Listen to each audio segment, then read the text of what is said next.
Vinde, Espírito Santo, e enchei os corações dos vossos fiéis, e acendei neles o fogo do vosso amor. Enviai o vosso Espírito, e tudo será criado, e renovareis a face da terra. Oremos, ó Deus, que instruíste os corações dos vossos fiéis com a luz do Espírito Santo. Fazei que apreciemos retamente todas as coisas segundo o mesmo Espírito e gozemos sempre da sua consolação por Cristo, Senhor nosso. Amém. Ó Maria concebida sem pecado, rogai por nós. Mãe da Igreja, rogai por nós. Em nome do Pai, do Filho e do Espírito Santo. Amém. Bom, minha gente, vamos lá. Eu sou o Padre Felipe, para quem não me conhece, eu sou pároco aqui da Paróquia São José, em Uaíba, Nova Cidade. E a gente vai trabalhar, o que o Padre Yuri me pediu para trabalhar com vocês nesse seminário hoje, era a ideia, a devoção a Maria enquanto Mãe da Igreja. O título de Maria, Mãe da Igreja, e Advogada da Graça. Que no final das contas são dois títulos afins, falam da mesmíssima realidade. Eu confesso que eu não sei como é que tem sido os outros seminários. Eu costumo ser muito objetivo, tá? Então, assim, o que eu tenho para falar, geralmente eu falo rapidamente, é aquela coisa que, assim, bem prática, só para vocês entenderem, e depois a gente pode fazer alguma coisa mais coloquial aqui, de vocês perguntarem, se vocês tiverem algum tipo de dúvida e tudo mais. Eu acho que vocês todos são católicos, né? Ao que me parece, né? Então, acho que vocês têm uma certa devoção à Virgem Maria, porque, obviamente, a gente encontra muitas vezes, em alguns lugares, até mesmo dentro de ambientes católicos, né, uma dificuldade de aceitação de Maria, uma dificuldade até de entender o seu papel por vários motivos, tá? Não, são inúmeros os motivos que levam a isso, mas para a gente ser católico, para a gente se dizer católico, a gente precisa ter algumas devoções no nosso coração que não podem faltar, né? Antigamente se falava que todo católico ele tem a devoção às três alvuras, né? Primeiramente, a alvura significa branco, né? Quais são os três brancos da vida do católico? A Eucaristia, né? Uma profunda devoção à Eucaristia, um profundo amor à Eucaristia. A brancura que remete ao Santo Padre, o Papa, uma devoção especial ao Santo Padre, de entender a sua missão, e a pureza da Virgem Maria, a brancura da Virgem Santa. Então, sem essas três coisas, sem uma profunda devoção a essas três coisas, uma pessoa não pode se dizer católica. Ela é qualquer outra coisa.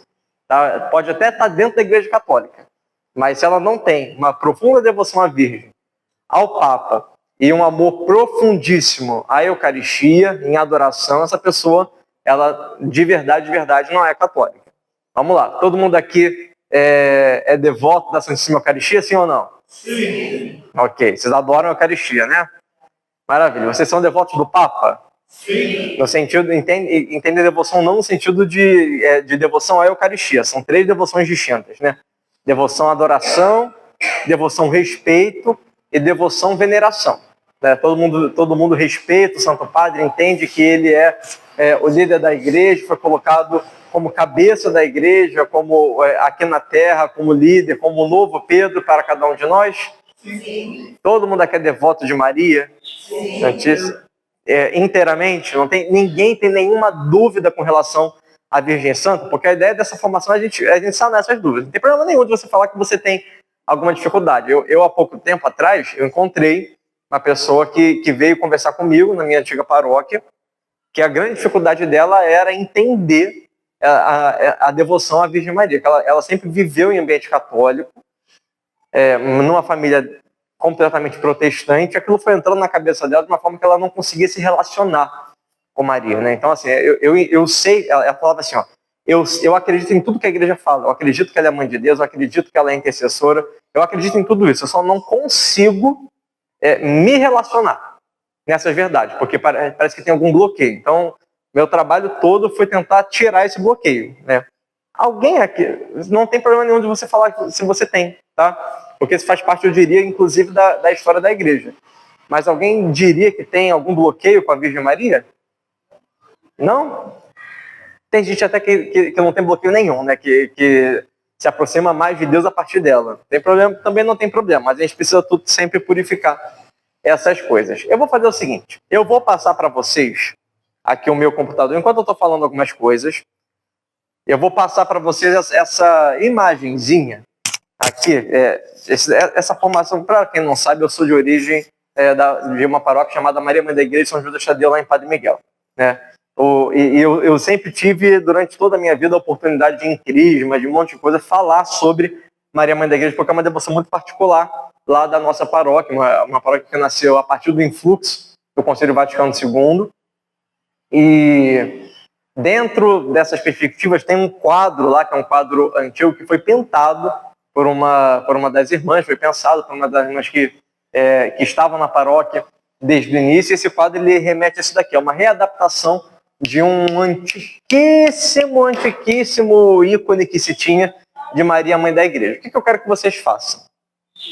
Enquanto esse negócio passar por vocês, esse quadro aqui passar por vocês, o que está acontecendo, meu Deus do céu?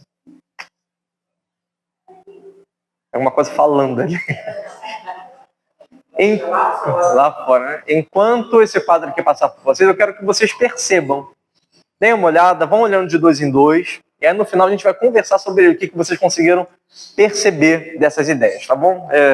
Podem passando sem problema nenhum. Enquanto isso, eu vou conversando com vocês aqui. Minha gente, vamos lá. Título de Maria, Mãe da Igreja é um título muito antigo. Ele está presente desde, se eu não me engano, Santo Ambrósio. Santo Ambrósio é da época da patrística, segundo ou terceiro século. Ou talvez quarto depois de Cristo, é bem no iniciozinho ali da era cristã. Só que é um título que, embora seja muito antigo, ele não era um título muito usual. Qual é o primeiro título de Maria, que Maria recebe na igreja? Eu acho que vocês tiveram uma formação sobre isso. Todo mundo aqui vem em todos os seminários? Oi? Todo mundo vem em todos os seminários? Só da semana passada? Quem aqui estava no primeiro? O primeiro falou sobre o sim que mudou a história, Maria nas Escrituras. O segundo, Mãe de Deus e sempre virgem, os dogmas da identidade. Imaculada e Assunta, os dogmas da glória. E hoje a gente está falando sobre Maria, Mãe da Igreja. Maria, na história da Igreja, ela recebe... ela recebe veneração desde o início, né? E essa veneração, ela começa a partir de um título muito específico. A gente encontra nas catacumbas, a gente encontra nas escrituras antigas, nas inscrições nas cavernas. A gente vê isso. Qual é o primeiro título de Maria que ela recebe? Chutem, podem chutar, sem problema nenhum. Mãe de Deus. Theotokos. Já ouviram esse palavrão grego? Theotokos, isso. O que é a Theotokos? Theotokos é a mãe divina, é a mãe do Kyrios, é a mãe do Senhor. Maria é mãe de Deus. Em que sentido Maria é mãe de Deus?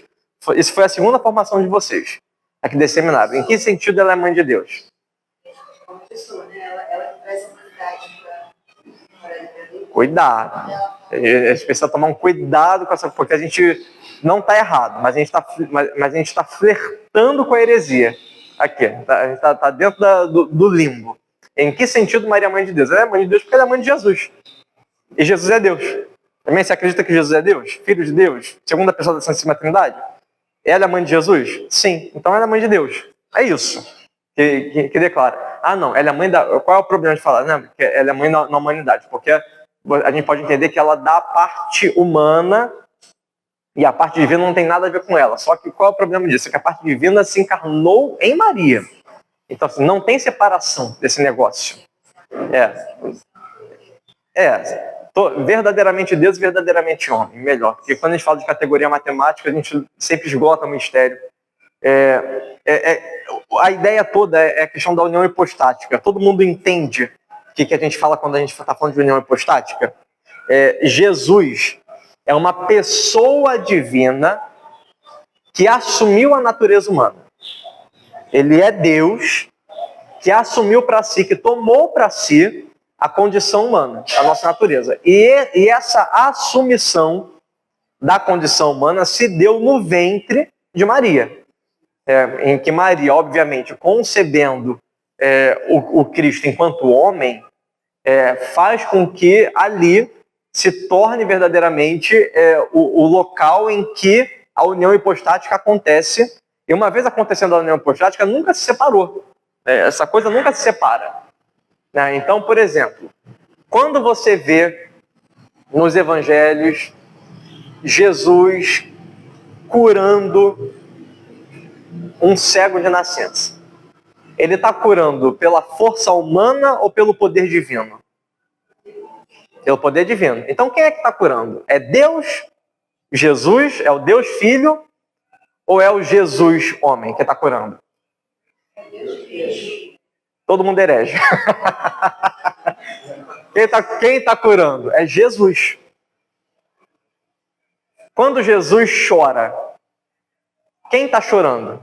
É o Filho, é o Filho de Deus, a segunda pessoa da Trindade, ou é o Jesus homem? Jesus. Tá todo mundo herege. Tá todo mundo tá todo mundo na heresia. Vocês não estão entendendo. Vou agora aprofundar mais. Quando Jesus Cristo morre na cruz, quem morreu? Foi Deus ou foi o homem?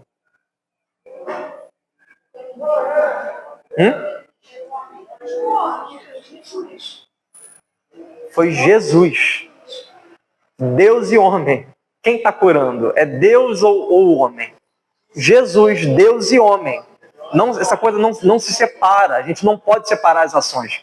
É claro que Jesus ele só pode chorar porque ele tem a natureza humana. E é a natureza humana que concede a gente a capacidade de chorar. Que a gente tem sentimentos. Ele só pode curar porque ele é Deus. Então ele tem um poder divino para curar. Só que na união hipostática, na encarnação, a coisa está tão junta, sem mistura, mas tão unida, que quando o Cristo realiza um ato, embora ele esteja realizando aquele ato pelo poder divino ou pela natureza humana, quem está realizando é o Cristo inteiro, é o Jesus inteiro. Entenderam agora? A gente não separa esse negócio. Tem uma musiquinha, né? Oh, meu Deus do céu. Tem alguém aqui do Ministério de Música? Não sei. Não? Deixa eu é uma música que fala sobre essa realidade. Ofereceste por nós com toda a fé. Sobe a Jerusalém. Vamos lá. Virgem oferente, sempre vai, apresenta ao Pai teu menino luz que chegou no Natal e junto à sua... Olha o problema, vai. Quando Deus morrer, fica... Deus pode morrer? Deus não é imortal? Sem início, sem fim? Como é que você me canta isso? Que Deus morreu? Não, essa música não está errada. Claro que não. Pelo contrário, está muito certa. Afinal, ele ressuscitou pelo poder divino, mas ele morreu. Verdadeiramente. Desceu à mansão dos mortos. Não é isso que você proclama no credo? Como é que a gente proclama? Foi crucificado, morto e sepultado. Desceu à mansão dos mortos. Desceu aos infernos, falava antigamente, né? Descendit ad inferos. Desceu aos infernos. Ressuscitou e subiu aos céus. Mas ele morreu. Por que Deus morreu? Porque ele assumiu a condição humana. A partir de agora, a partir do momento que ele assumiu, a partir do momento que Jesus se encarnou, que o Filho de Deus, que Deus se encarnou, na segunda pessoa da Santíssima Trindade, tudo aquilo que era capacidade humana se tornou também predicado divino. Deus agora pode realizar atos que são humanos, porque ele agora é homem. Então, só por causa disso, ele pode morrer. Antes, Deus nunca poderia morrer, mas ele escolheu morrer livremente. Ele poderia não ter morrido ali na cruz pelo poder dele? Poderia, mas ele escolheu passar por essa situação. A morte de Jesus não separa Deus e homem.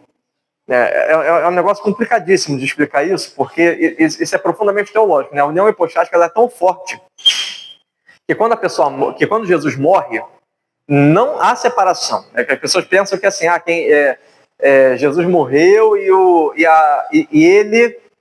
o Deus foi lá na mansão dos mortos. Só que assim, não é assim. O que é morte?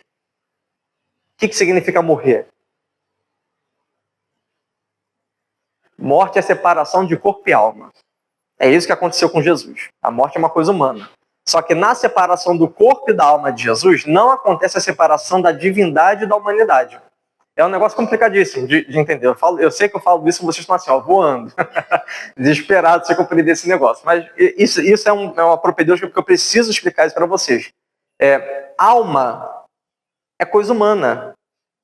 Corpo é coisa humana. Morrer é humano.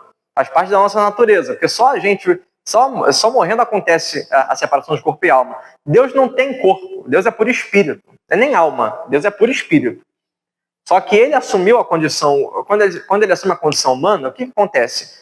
Maria, no ventre dela, concede a Cristo uma alma humana. Cristo tem alma humana. Jesus tem alma... O Filho de Deus tem alma humana, porque ele assumiu a condição humana. E concede também a ele um corpo. O que morre, obviamente, é da natureza humana. Mas a natureza humana em Cristo morre sem se separar da divindade. E por isso Deus morre. Porque Jesus é Deus. Porque a gente não consegue separar essa realidade. Não teve um único momento da vida de Jesus em que ele foi mais Deus e menos homem, ou mais homem e menos Deus. Não, ele sempre foi Deus e homem. Verdadeiro Deus e verdadeiro homem. É isso que a gente proclama. Isso aconteceu no ventre de Maria. Se você entende isso, tudo começa da encarnação. Tudo só tem sentido na encarnação do Verbo. Na encarnação de Jesus. Se você entende isso, que Maria é a câmera. É a câmera. É a câmera aqui em cima. Ela tá inventando de falar com a gente aqui. Deixa ela falando sozinha que depois ela desiste, tá? É que nem a gente doido. Você deixa falando sozinha e depois ela desiste. Onde é que eu estava? Na encarnação. Vamos lá. Se você entendeu isso, que Jesus... Vocês estão comigo? Que em Maria aconteceu um milagre. No ventre de Maria aconteceu um milagre. Que milagre foi esse? O fato de que Deus se fez homem. Ele assumiu para si a condição humana e uma vez tendo assumido, ele nunca perde. Nunca perdeu. Deus e homem em Cristo são uma só realidade, sem distinção, sem mistura, sem confusão, não se confunde, mas não se separa. A gente sabe que ele está fazendo alguma coisa porque ele é Deus. A gente sabe que Jesus fazia necessidades, as suas necessidades, sim ou não? Claro. Ele era ser humano. E ele fazia isso porque era homem, mas a beleza disso tudo é você entender que, embora ele fizesse isso porque ele era homem, quem estava fazendo era Deus. Porque ele é uma pessoa divina. Era o Deus e homem Cristo Jesus, que se encarnou. Então, assim, tudo o que a gente passa na nossa vida, com exceção do pecado, foi vivido por Cristo. Todas as realidades. Das mais simples às, as coisas mais assombrosas também que a gente pode pensar. As coisas mais simples. E uma coisa simples que você faz todo dia, que é rotina sua. Tu não tem rotina não, minha filha? Então, o que você... Toma café. Você faz almoço. Coisa da família. Tudo isso Jesus fez. Dormir, tomar banho, tossir, ficar doente, e depois ficar curado. E a médica? Na época era um pouquinho complicado esse negócio. Mas de alguma forma foi também. Faz parte da rotina. Ele só uma porta e já começa o exame. Jesus rezou também. Deus não precisa rezar. Deus precisa rezar, gente? Deus precisa rezar? Deus não reza. Ele só pensava Ele só pensava como Deus. Só pensava como Deus? Ele pensava como pessoa divina que assumiu a condição humana. Isso é uma coisa que é só dele. É só dele. A gente não tem esse poder. Desculpa, é que eu sou meio... Assim... Se afastava para rezar? Se afastava para rezar ao Pai. Ele rezava ao Pai. Porque uma vez que ele assumiu a condição humana, né, a união dele com o Pai nunca deixou de existir. Mas ele estava aqui, né? Ele precisava voltar para o Pai. Semana passada, ele precisava fazer a sua ascensão para poder retornar ao Pai finalmente. Mas há uma distância. Porque uma vez ele estando aqui na Terra, ele está na condição humana. Então ele precisa se conectar com Deus. De que forma? Da forma como os homens se conectam com Deus. Que é a partir da oração. Fazia parte demais. Ele rezava muito. Se via rezando o tempo todo. Se via sorrindo, via se chorando. Tudo aquilo que a gente viveu, ele viveu, com exceção do pecado. Maria é aquela mulher que permite que Deus faça-se homem no seu ventre, no seu seio. Agora pensem comigo. Vamos fazer uma passagem aqui. Tem alguém aqui que é consagrado a Nossa Senhora, segundo o método de São Luís Maria Guignon de Montfort? Senhora, senhor, leram o livrinho? Tratado da Verdadeira Devoção? Todo. Então, vocês vão se lembrar. Vocês vão se lembrar que existe um princípio. O Tratado da Verdadeira Devoção, ele começa com um princípio. Tem um princípio ali que, sem esse princípio, ele todo cai por terra. Não existe. Qual é o princípio que está ali dentro? É o seguinte. Seria uma anomalia que a mãe da cabeça não fosse mãe do corpo. Se Maria é mãe da cabeça, ela precisa ser mãe do corpo. Porque cabeça e corpo não se separam. Se separa, o que aconteceu? Morreu. É coisa horrorosa. Você vê um corpo decapitado, decepado. O que significa isso? É morte. Se a cabeça é separada do corpo, não tem mais nada ali. Naquela realidade. Cristo, ele é o corpo, ele é a cabeça de quem? Da igreja. Logo, qual é o princípio de São Luís Maria Guignon de Montfort? Não tem como essa mulher ser mãe da cabeça e ela não ser mãe do corpo. Só que entendam o seguinte, quando a gente fala de maternidade, mãe, a gente não está falando daquilo que vocês estão pensando. Tá? Porque o que vocês pensam quando a gente fala de mãe? Vamos lá. Eu gosto desse coloco, né? Quando pensa na sua mãezinha. Sua mãezinha pode estar viva, pode já estar com Deus, aquela coisa toda. Mas pensa nela. Quando você pensa na sua mãe, o que você pensa? Vai. O que você lembra de coisas, de sentimentos, de afetos? Vamos lá. Gratidão, carinho, amor, apoio. Mais o quê? Vontade de estar junto. Cuidar. Vocês percebem que todas essas coisas são afetivas? A gente tem uma relação com a nossa mãe do ponto de vista afetivo. Sempre vai ter. Sendo ela uma pessoa boa, sendo ela a pior mãe do mundo. Você pode ter tido uma mãe horrorosa. Qual é o afeto que você tem com ela? Um afeto meio de se estranhar. Que mãe é essa daqui que foi para mim? Aquela coisa toda. Não quero ser que nem ela. Vou ser que nem ela. A mãe sempre vai gerar na gente um aspecto afetivo. Porque seja um afeto muito bom, geralmente seja um afeto ruim, pode acontecer. Todas essas coisas, quando a gente pensa em maternidade, a gente está pensando em coisas afetivas, em amor. Pensa em mãe, pensa em coração vermelho. Pensa assim, mãe, pensa assim em comida boa, aquele cheirinho de comida caseira que a mamãe fazia, aquela coisa toda, as memórias. Maria não é mãe apenas pelo sentido afetivo da coisa. Ela é mãe efetivamente. Ela não é mãe afetivamente, ela é mãe efetivamente. A sua mãe é sua mãe por quê? Ela é sua mãe porque ela cuidou de você? Também. Mas não é só isso. Também, mas não é só isso. Mãe é assim, a pessoa que tem mãe, mas eu penso assim, Sua mãe está lá, você precisou, você sentiu qualquer coisa, você vai lá, você tem aquele cheiro. É aquele colo, né? Isso. Quando a mãe morre, parece que a gente fica surdo. Essa é a referência. Mas tá vendo que isso tudo também é afetivo? Sim. O pessoal tá falando de coisas afetivas. E não tem problema nenhum, a gente tem um afeto, né? É uma música que eu gosto muito, né? Mãezinha do céu, eu não sei. Essa música é por afeto. Né? A gente está chamando a Maria de mãe no sentido dessa que cuida da gente, dessa que leva a gente. Só que ela não é sua mãe só por causa disso.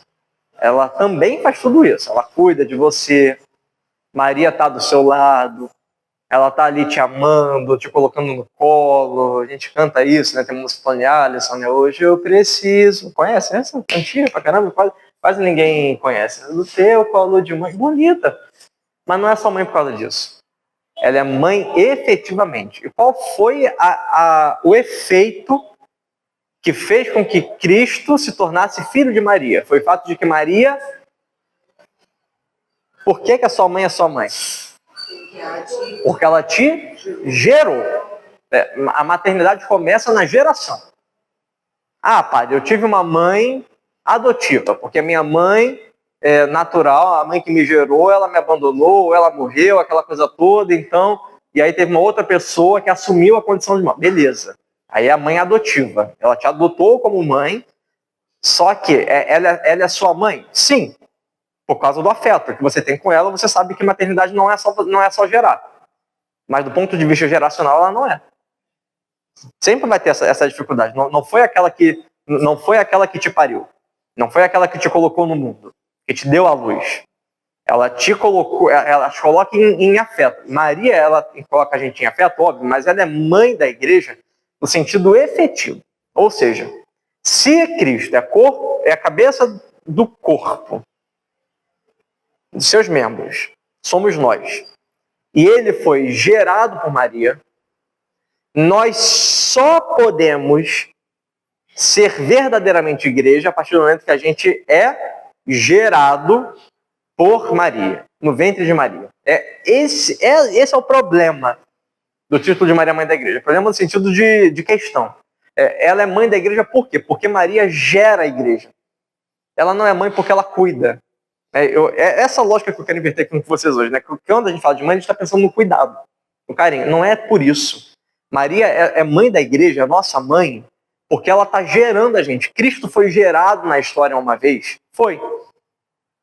Mas essa geração de Cristo, ela continua acontecendo pelo poder divino, a partir da vida de Maria. Por quê? Como que isso acontece? Em que sentido Maria gera a igreja? Você saiu do ventre de Maria? Não, materialmente falando não, formalmente sim, de alguma forma. Por quê? Porque no ventre de... alguém se arriscaria a dizer por quê? É uma coisa maravilhosa. Vou dar as dicas para vocês. Quando é que a gente celebra Maria Mãe da Igreja na igreja? Qual é o dia de Maria Mãe da Igreja?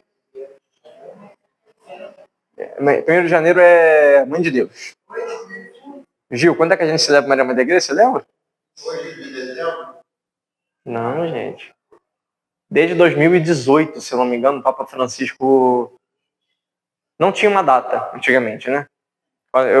Lá na minha paróquia, a gente sempre teve esse problema que a gente nunca sabia quando celebrava, e aí o padre, ele colocava sempre Maria Mãe da Igreja numa data de maio. Porque era o mês mariano, escolhia-se uma data, aquela coisa toda e celebrava. Mas a partir de 2018, o Papa Francisco, ele publicou um decreto e ele instituiu a memória obrigatória de Maria Mãe da Igreja. Quando que essa memória acontece? Eu lembro que a nossa é dia 25, né? Segunda-feira. Então, mas ela vai ser dia 25? Ela é 25 nesse ano. Por quê? Oi? Exatamente. Segunda-feira depois de Pentecostes. O dia de Maria Mãe da Igreja é segunda-feira depois de Pentecostes. Isso não é à toa. Isso não é que assim, o Papa Francisco acordou do nada num dia assim meio louco. Vou colocar Maria Mãe da Igreja depois de Pentecostes. Não é sem razão. Tem um motivo. Por quê? Onde a igreja é gerada? Em 2 momentos. Dois momentos importantes. A igreja nasce aonde? Tem dois momentos da igreja, né? O nascimento da igreja e a manifestação ou geração para o mundo, que a gente fala. A igreja nasce aonde? Um pouquinho antes. Um pouquinho depois.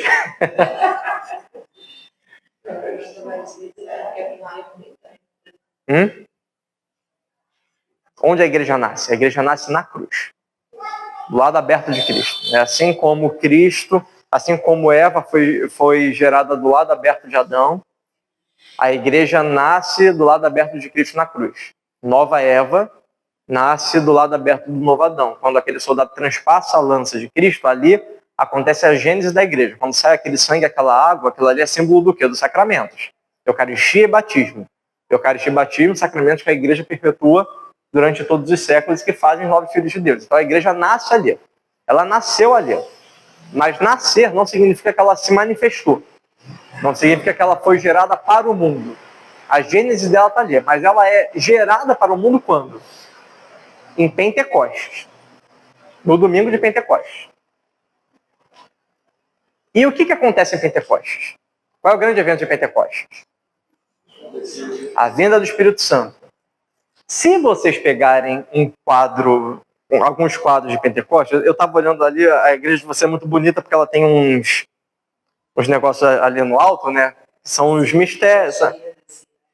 Lá tem Pentecostes, né? Só que aquele quadro ele tem um erro metodológico. Eu não sei quem é o artesão dele. Eu vou falar uma coisa, vocês nunca mais vão conseguir ver esse quadro de forma diferente. Depois que eu aprendi isso, toda vez que eu vejo um quadro de Pentecostes, eu procuro esse detalhe para ver se aquele quadro está certo ou não. Porque esse é um detalhe que só percebe quem é muito metido nas escrituras e quem entende bastante daquela teologia. Deixa eu ver se eu encontro o quadro original. Tem vários errados. Se você procura na internet, você vai ver vários errados. Tá errado. Porque é uma coisa tão simples. Um detalhezinho.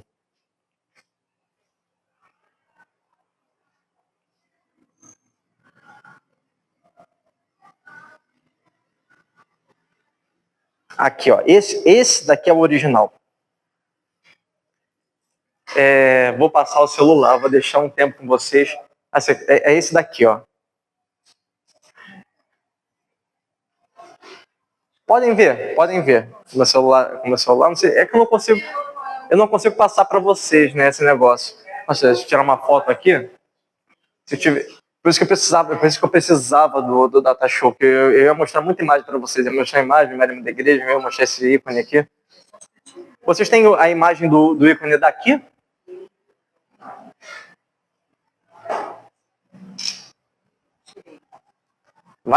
Se une aí com o pessoal. Aqui também, ó. Tira uma foto, se une. Peguem a imagem, deem zoom, ampliem. Tentem entender esse negócio. Hoje vocês vão sair daqui críticas de arte. Críticos e críticas de arte. Vocês vão olhar, qualquer quadro de Pentecostes, vocês vão olhar e vão falar, ó. Vai lembrar, nem sempre. Mas assim, isso nunca vai ser do coração de vocês. Não saiu do meu, não vai ser do de vocês. Tenho certeza disso. É bom essa integração. É bom. Só assim a gente aprende. Uma pessoa falando. Calma. Tentem perceber o seguinte. Qual é a ideia? Tentem perceber o que está estranho nesse quadro. Percebam, olhem para isso, gente. É um detalhe tão simples, mas o negócio é tão significativo. Esse é o ícone mais antigo que se tem de Pentecostes. Percebam qual é o detalhe. Vocês viram aqui a imagem? Vejam o detalhe. Em Pentecostes, vamos ler aqui. Enquanto vocês estão olhando, a imagem, eu estou proclamando a palavra que é relativa à imagem. Atos capítulo 2. Quem tiver com a Bíblia, obviamente, pode me acompanhar, mas essa passagem vocês conhecem de cabeça, vocês vão ver essa passagem pra caramba amanhã, então fiquem tranquilos com relação a isso. Atos capítulo 2. Pode ficar. Vai olhando, vai ampliando.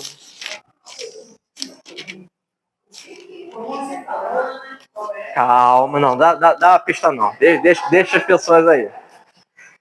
Tendo se completado o dia de Pentecostes, estavam todos reunidos no mesmo lugar. De repente veio do céu um ruído como o agitar-se de um vendaval impetuoso, que encheu toda a casa onde se encontravam. Apareceram-lhes então línguas como de fogo, que se repartiam e que pousaram sobre cada um deles, e todos ficaram repletos do Espírito Santo, e começaram a falar em outras línguas, conforme o Espírito lhes concedia se exprimirem. Ou seja, o Espírito Santo desceu em forma de língua de fogo, apareceram essas línguas de fogo sobre eles, e todos eles ficaram cheios do Espírito Santo. Ora, quem são eles? Quem são as pessoas que estavam no cenáculo de Pentecostes? A gente volta aos versículos que a gente vai ver. Apresentaram então dois. Não, essa aqui é a parte da eleição, instrução de Judas. Então, do monte chamado das Oliveiras, voltaram a Jerusalém. A distância é pequena, é de uma caminhada de sábado. Tendo entrado na cidade, subiram à sala de cima, onde costumavam ficar. Eram Pedro e João, Tiago e André, Filipe e Tomé, Bartolomeu e Mateus, Tiago, filho de Alfeu, e Simão Zelota, e Judas, filho de Tiago. 11 pessoas. Todos estes unânimes perseveravam na oração, com algumas mulheres, ou seja, tinha mulheres no cenáculo também, não eram só os 11 apóstolos, tinha algumas mulheres, entre as quais quem? Maria, a mãe de Jesus, e com seus irmãos. Os irmãos de Jesus. Você sabe que não são irmãos de sangue. Né? Depois a gente pode até ver essa coisa aqui, biblicamente, para a gente poder distinguir essa dúvida. Todas essas pessoas estavam no cenáculo. Ou seja, todas elas deveriam ter recebido o Espírito Santo, né? Qual é o detalhe desse quadro aí? Maria é a única que não tem língua de fogo em cima. Por quê? Por que Maria estava ali no cenáculo de Pentecostes?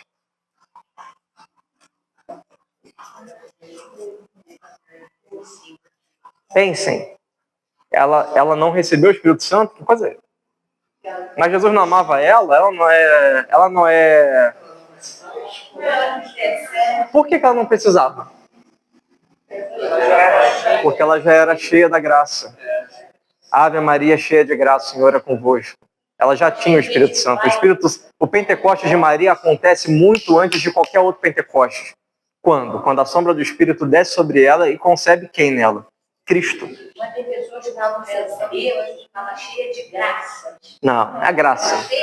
Verhairetomene. É singular. Verhairetomene. Qual é a questão? Qual é a questão desse quadro? Entendam essa questão.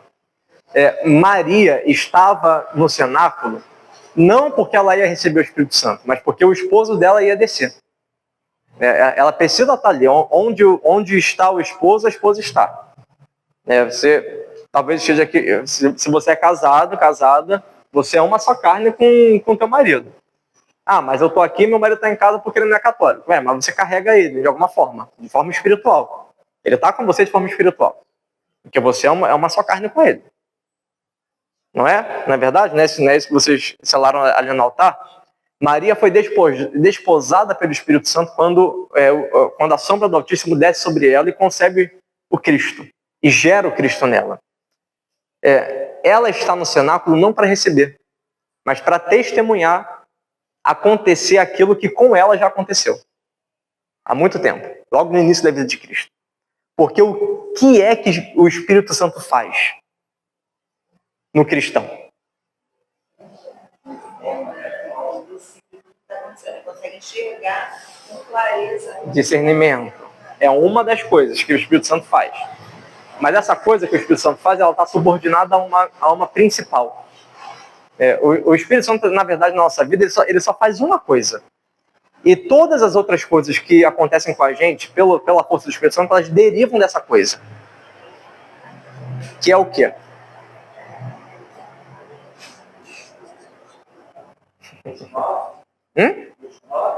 Deriva dessa coisa. Deriva dessa coisa. A grande força do Espírito. Tem uma música, eu gosto de das músicas porque a piedade popular, ela é boa pra caramba pra gente poder explicar teologia. Tem coisas que vocês, quando vocês cantam, vocês não entendem a profundidade do que vocês estão cantando. É aquela música bonitinha, aquela coisa toda, por exemplo, aquela música que a gente cantou aqui sobre o E Quando Deus Morrer. Vocês nunca mais vão esquecer dessa música. Assim, E Quando Deus Morrer, Deus morreu. Quem é que tá na cruz morrendo ali? Não é só o homem, é Deus. É Deus e o homem morrendo por nós. Tem uma música. A gente cantou, quem estava na missa, ou todo mundo estava na missa? A gente cantou na missa, no canto da comunhão, que ela é bonita pra caramba. Quando teu pai revelou o segredo a Maria, que pela força do Espírito... Essa música, ela fala de Pentecostes. A ti, Jesus, ela não hesitou logo em responder. Faça assim, mim, pobre servo, que a Deus aprover. Hoje, imitando Maria, que é a imagem da igreja, nossa família outra vez te recebe e deseja. Como é que é? Cheia de esperança, de amor, dizer sim a Deus. Eis aqui os teus servos, Senhor. Essa música, ela não é dirigida a Maria. Não momento nenhum. É dirigida a Deus, né? Deus, a gente vai contando uma história com Deus. Quando o teu pai, para Jesus, quando o teu pai revelou o segredo a Maria, que pela encarnação, ali é o Pentecostes de Maria. E aí o refrão, ele é o quê? Que a graça de Deus cresça em nós sem cessar, e de ti, nosso Pai, vem o Espírito Santo de amor. Para quê? Para tirar e formar Cristo em nós. Vocês cantam isso o tempo todo, vocês não percebem o que vocês cantam. Qual é a ação do Espírito Santo na alma do cristão? Gerar e formar Cristo em nós. Não foi isso que ele fez com Maria? Lá na encarnação, o que o Espírito Santo fez quando desceu sobre Maria? Ele gerou e formou Cristo no seio dela. O Espírito Santo, ele só termina a obra dele na nossa vida quando ele gera e forma Cristo em quem? Em nós. Só que a diferença é que ele não gera mais no nosso ventre. Ele gera na alma. Uma coisa muito mais interior. Maria gerou o Cristo no ventre porque antes ela gerou na alma. E por isso ela é totalmente plena da graça. E a gente não é pleno de graça. Porque a gente gera Cristo só na alma. A gente não teve essa oportunidade de gerá-lo no ventre. Seremos plenos quando a gente estiver diante do Senhor. Mas a função do Espírito Santo na alma do cristão é gerar Cristo. A função do Espírito Santo no mundo é fazer com que Cristo continue sendo gerado para toda a humanidade. Quando você abre lá o livro do Apocalipse, vamos abrir o livro do Apocalipse. Quem está com a Bíblia pode pegar. Apocalipse capítulo 12. Se a memória não me falha. Essa passagem não estava nem prevista para hoje. 12. Um sinal grande. A minha Bíblia é de Jerusalém. Vocês estão com Bíblia? Não estão? Ai, católicos. Que não gostam de Bíblia. Meu Deus do céu, perderam o hábito. Minha filha. Tem que trazer Bíblia sempre. Bíblia é a arma do cristão. Cristão sem Bíblia é cristão desarmado. Olha só, vamos lá. O seu é da Ave Maria? A Ave Maria é um pouquinho mais pastoral, vocês conhecem mais? Troque comigo, por favor. Embora eu não goste da Ave Maria, mas vamos lá. Apareceu em seguida um grande sinal no céu, uma mulher revestida de sol, a lua debaixo dos seus pés, e na cabeça uma coroa de 12 estrelas. Quem é essa mulher, minha gente? Maria. Não, nunca foi. Nunca foi, é a igreja. Quando João escreve Apocalipse, ele está escrevendo numa época especificamente em sinais, códigos, para falar para os cristãos, né? A mulher é a imagem da igreja. É a própria igreja. E é claro que no final das contas, os cristãos eles vão fazer a transportação dessa mulher para Maria, porque Maria é a imagem da igreja. Ela é a imagem mais fiel da igreja. Então a gente entende também que naquela mulher está imaginada, imageticamente figurada, a função de Maria. Mas sempre que se fala de Maria, se fala da igreja. Sempre que se fala da igreja, se fala de Maria. Aquilo que Maria é na ordem da graça, melhor, aquilo que Maria é na ordem da divindade, a igreja é na ordem da graça. E aquilo que Jesus é na ordem da divindade, Maria é na ordem da graça. Então, assim, Jesus é filho de Deus? Na natureza. Maria é filha de Deus? Sim. Na natureza? Não. Na graça. E a igreja, por causa disso, também é filha de Deus na graça. Jesus é santo, sim ou não? Ele é santo na graça ou na natureza dele? Na natureza. Ele é naturalmente santo. Ele é Deus. Deus é santo. Deus não pode pecar. Ele é santo. Santíssimo. Santo, santo, santo. 3 vezes santo. Maria é santa, sim ou não? Sim. Na ordem da natureza ou na ordem da graça? Da graça. Ela foi feita santa. Ela não é santa por natureza. Ela foi feita santa. Imaculada Conceição. É uma ação de Deus na vida dela. Jesus tem poder, sim ou não? Sim. Na ordem da natureza ou na ordem da graça? Da natureza. Ele é Deus, gente. Ele é Deus. Maria tem poder, sim ou não? Sim. Na ordem da natureza ou na ordem da graça? Da graça. Porque o poder não vem dela, vem de Deus. Só Deus é naturalmente poderoso. O que mais Deus é? Deus é santo, forte, poderoso, infinito, eterno, onipotente. Vamos falar de eternidade. Jesus, Filho de Deus, é eterno, sim ou não? Sim. Naturalmente ou agraciadamente? Naturalmente. Ele é Deus. Maria é eterna? Se tornou. Embora ela tivesse... Ela tem princípio. É eviterna. Naturalmente ou agraciadamente? A mudança da linguagem facilita, né? Agraciadamente, porque ela foi agraciada, assim também a igreja. Tudo que aconteceu na vida de Maria é projeto para aquilo que vai acontecer na vida da igreja. É desejo de Deus para a vida da igreja. Então, se Maria foi feita santa, é porque a igreja precisa ser feita santa.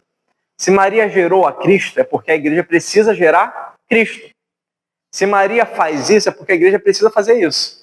Em Maria, tudo aquilo que nós devemos fazer, tudo aquilo que nós devemos ser. Então, assim, é claro que a gente vê Maria nisso daqui.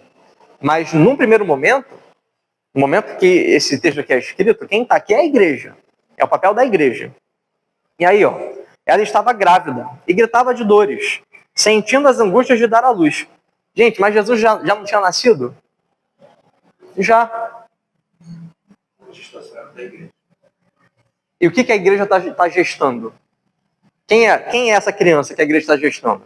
Daqui a pouco a palavra vai dizer, depois apareceu outro sinal, um grande dragão, aquela coisa toda, o demônio, não precisa nem falar dele. Ela deu à luz. Gente, mas Jesus já nasceu, Maria já deu à luz a Jesus. Ela deu à luz um filho, um menino, aquele que deve reger todas as nações pagãs com cetro de ferro. Quem é que deve reger todas as nações com cetro de ferro? Jesus. Como é que Jesus está nascendo de novo? Como? Pela igreja. A igreja gera Jesus no mundo. O papel da igreja é gerar Cristo na alma do fiel, na alma do crente. E isso só acontece pela força do Espírito Santo. Só que a primeira que viveu essa realidade foi quem? Foi Maria. Por isso que ela é mãe da igreja. Ela não é mãe da igreja porque ela te ama. Ela não é mãe da igreja porque ela tem afeto por você, porque ela te coloca no colo. Ela é mãe da igreja porque ela é quem permite a efusão do Espírito Santo para que você para que Deus gere em você o Espírito Santo. Nesse momento, a partir do momento em que Jesus está sendo gerado na tua vida, você está dentro do ventre de Maria, porque o ventre de Maria é o local em que acontece isso. Qual é o ventre de Maria? A igreja. Se você pegar as igrejas antigas, elas tinham um formato de útero, em que no iniciozinho estava a pia batismal. Por que isso? Porque é no batismo que nascem os novos filhos de Deus, é no batismo que Cristo é gerado na gente, a gente é enxertado. O batismo é a graça do Espírito Santo. E o útero, a imagem do útero, a igreja era exatamente isso daqui, ó. Ela começava num corredorzinho e se abria depois. E logo que no início estava a pia. Por quê? Porque a gente está sendo gerado. E o único útero que teve essa oportunidade de realizar isso foi o de Maria. Na nossa alma que acontece esse negócio. E é por isso que ela está em Pentecostes, porque ela é mãe da igreja. Ela está ali para gerar. Ela está ali para ver acontecer aquilo que já tinha acontecido com ela, que ela teve a oportunidade de fazer. Por isso ela precisa estar ali. Ela precisava estar ali para testemunhar esse negócio. E toda vez que um novo cristão nasce, que um novo Cristo na terra nasce, Maria está ali, pela graça do Espírito Santo. Porque onde o esposo está, a esposa está. Por isso que em todo batismo tem consagração à Nossa Senhora. Precisa ter. É obrigatório. Por quê? Porque uma vez que um novo filho nasce, a mãe dessa criatura, desse filho que nasceu, precisa estar ali. Nossa mãe é a igreja. Mas por que a nossa mãe é a igreja? Nossa mãe é Maria. E Maria e a igreja são uma realidade que eu estou meio... Por isso que Maria, mãe da igreja, é celebrada na segunda-feira depois de Pentecostes. Porque só faz sentido por causa do Espírito Santo. Porque é o Espírito Santo que faz gerar e formar Cristo em nós. Era isso que eu queria falar. Era só isso, não tenho mais nada para falar, não. Eu acho que assim, isso ajuda vocês a desmistificarem algumas coisas na cabeça de vocês e também fazer vocês virarem pessoas insuportáveis. Porque assim, eu sempre sou assim, toda vez que eu vejo um quadro de Pentecostes, eu já vou direto em Maria. Eu olho assim, ó, tá errado. Botaram fogo em cima dela, não precisa, que ela já era cheia. Se você entender aquilo ali como aquela que já está plena, beleza, mas o fogo dela deveria ser um pouquinho maior. Tem um quadro de Pentecostes antigo também, que Maria está no alto, quase como que voando, um fogo em cima dela enorme, e uma linguinha nos discípulos. Aí eu até entendo, porque ela é plena do Espírito Santo. Ela é plena. Em nós, o Espírito Santo ele precisa crescer, continuar crescendo. Ele está dentro da gente, mas a gente abafa ele o tempo todo. Ela não. Ela, em momento nenhum da vida dela, ela abafou a graça do Espírito Santo. O Espírito Santo, uma vez que se derramou sobre ela naquele dia da encarnação, aquela mulher ali foi plena, repleta do Espírito Santo para todo sempre. Por isso está no céu, em corpo e alma.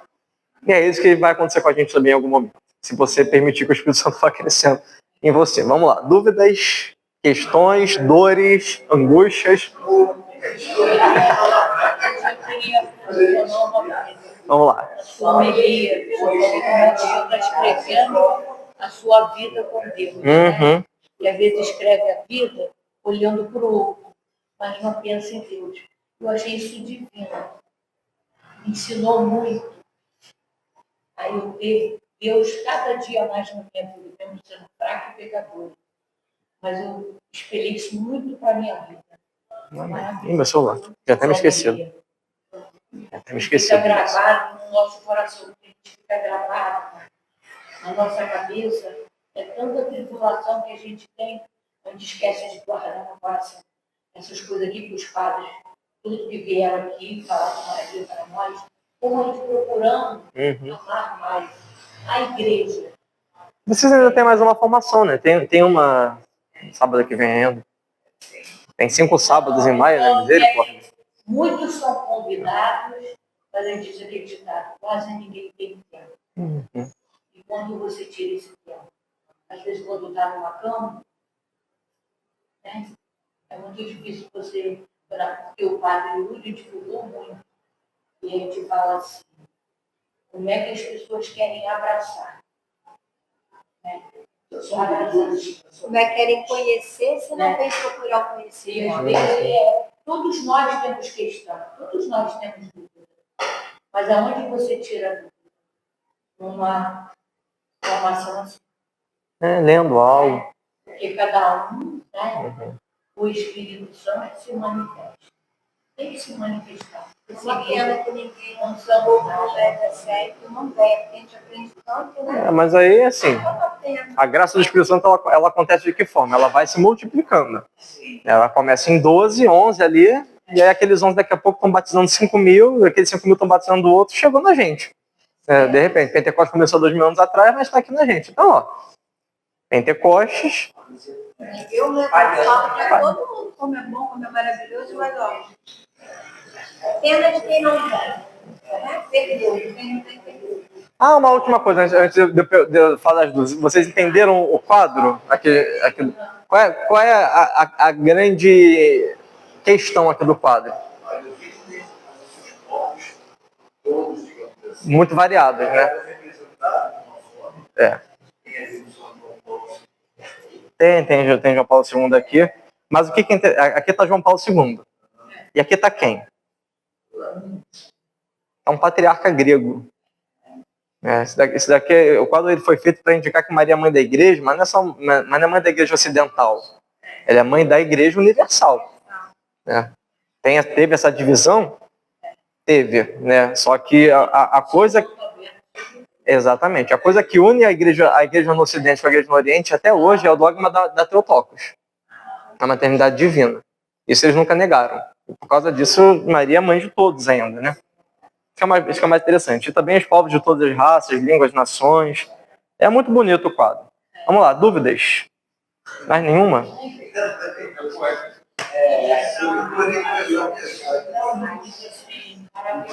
Eu faço assim porque, assim, minha gente... A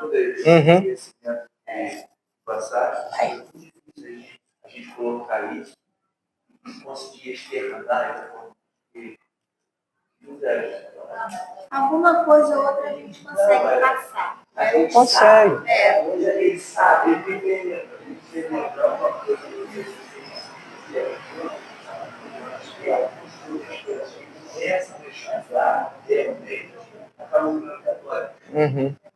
agora ele sai da igreja. Porque não estuda. Agora, como você não ama o que você não tem nesse momento presente, eu acho que deveriam ter outros. Quem tem interessado que aprender, vem. E mesmo que esteja aqui 10 pessoas, 5 pessoas sabendo, esses 5 vai passar para mais 5 e para mais 10. Eu acho muito válido esse seminário que está tendo. Está muito bom.